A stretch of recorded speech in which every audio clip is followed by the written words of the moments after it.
6 ದಿನಗಳಿಂದ ನಾಪತ್ತೆಯಾಗಿದ್ದ 20 ವರ್ಷದ ಯುವಕ ಶವವಾಗಿ ಪತ್ತೆಯಾಗಿರುವ ಘಟನೆ ಗುಜರಾತ್ನಲ್ಲಿ ನಡೆದಿದೆ. ಮಹಿಳೆಯೊಬ್ಬರ ವಿಚಾರಕ್ಕೆ ಸಂಬಂಧಪಟ್ಟಂತೆ ಇಬ್ಬರು ಸ್ನೇಹಿತರ ನಡುವೆ ಜಗಳವಾಗಿತ್ತು. ಆ ಜಗಳ ತಾರಕಕ್ಕೇರಿ ರಮೇಶ್ ಮಹೇಶ್ವರಿ ಎಂಬುವರನ್ನ ಸ್ನೇಹಿತ ಕಿಶೋರ್ ಕೊಲೆ ಮಾಡಿದ್ದಷ್ಟೇ ಅಲ್ಲದೆ ದೇಹವನ್ನ ತುಂಡು ತುಂಡಾಗಿ ಕತ್ತರಿಸಿದ್ರು ಎನ್ನುವ ಮಾಹಿತಿ ಲಭ್ಯ ಆಗಿದೆ. ತನಿಖೆಯಲ್ಲಿ ಆತನ ಸ್ನೇಹಿತ ಕಿಶೋರ್ ಮೇಲೆ ಅನುಮಾನ ಬಂದಿತ್ತು. ಆತನನ್ನ ವಿಚಾರಣೆಗಾಗಿ ವಶಕ್ಕೆ ಪಡೆಯಲಾಗಿತ್ತು.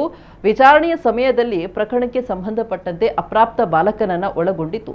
ಕಿಶೋರ್ ತಮ್ಮಿಬ್ಬರಿಗೂ ಪರಿಚಿತಲಾದ ಮಹಿಳೆಯ ವಿಷಯದಲ್ಲಿ ನಡೆದ ವಾಗ್ವಾದದ ನಂತರ ರಮೇಶ್ ಅವರನ್ನ ಕೊಲೆ ಮಾಡಿದ್ದಾಗಿ ಒಪ್ಪಿಕೊಂಡಿದ್ದಾನೆ. ಕಿಶೋರ್ ಆ ಮಹಿಳೆಗೆ ಇನ್ಸ್ಟಾಗ್ರಾಂನಲ್ಲಿ ಸಂದೇಶ ಕಳುಹಿಸಿ ತನ್ನೊಂದಿಗೆ ಸಂಬಂಧ ಹೊಂದುವಂತೆ ಒತ್ತಡ ಹೇರಿದ. ಆಕೆ ರಮೇಶ್ಗೆ ಮಾಹಿತಿ ನೀಡಿದ್ರಿಂದ ಇಬ್ಬರು ಸ್ನೇಹಿತರ ನಡುವೆ ಘರ್ಷಣೆ ಉಂಟಾಗಿತ್ತು. ಇದರಿಂದ ಬೇಸತ್ತ ಕಿಶೋರ್ ಆತನನ್ನ ಕೊಲ್ಲಲು ನಿರ್ಧರಿಸಿದ್ದ ಎನ್ನಲಾಗಿದೆ.